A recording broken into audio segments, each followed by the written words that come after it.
Adapun Sarai, istri Abram itu tidak beranak. Ia mempunyai seorang hamba perempuan, orang Mesir, Hagar namanya. Berkatalah Sarai kepada Abram, "Engkau tahu, Tuhan tidak memberi aku melahirkan anak.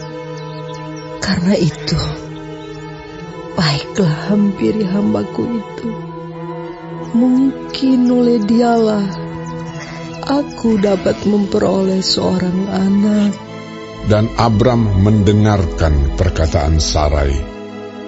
Jadi Sarai, istri Abram itu, mengambil Hagar, hambanya, orang Mesir itu, yakni ketika Abram telah 10 tahun tinggal di tanah Kanaan, lalu memberikannya kepada Abram, suaminya, untuk menjadi istrinya.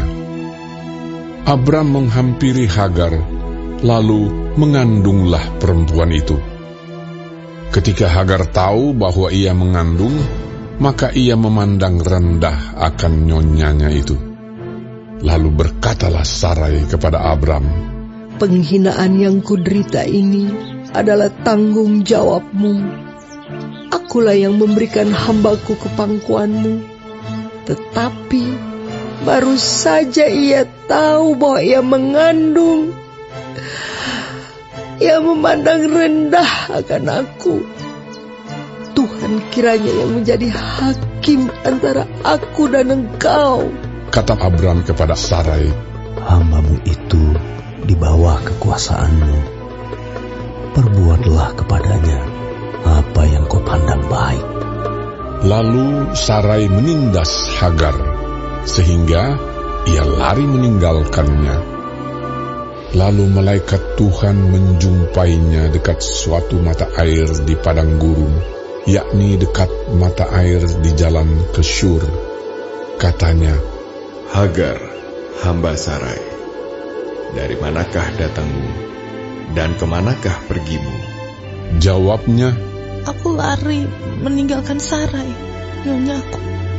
Lalu kata malaikat Tuhan itu kepadanya, "Kembalilah kepada nyonyamu. Biarkanlah engkau ditindas di bawah kekuasaannya." Lagi kata malaikat Tuhan itu kepadanya, "Aku akan membuat sangat banyak keturunan, sehingga tidak dapat dihitung karena banyaknya." Selanjutnya kata malaikat Tuhan itu kepadanya, "Engkau mengandung dan akan melahirkan seorang anak laki-laki, dan akan menamainya Ismail, sebab Tuhan telah mendengar tentang penindasan atasmu itu. Seorang laki-laki yang lakunya seperti keledai liar. Demikianlah nanti anak itu. Tangannya akan melawan tiap-tiap orang, dan tangan tiap-tiap orang akan melawan dia. Dan di tempat kediamannya, ia akan menentang semua saudaranya."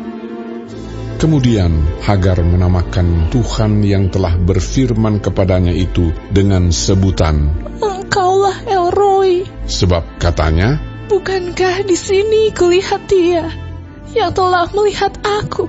Sebab itu sumur tadi disebutkan orang Sumur Lahai Roi. Letaknya antara Kades dan Beret. Lalu Hagar melahirkan seorang anak laki-laki bagi Abram, dan Abram menamai anak yang dilahirkan Hagar itu Ismail. Abram berumur 86 tahun ketika Hagar melahirkan Ismail baginya.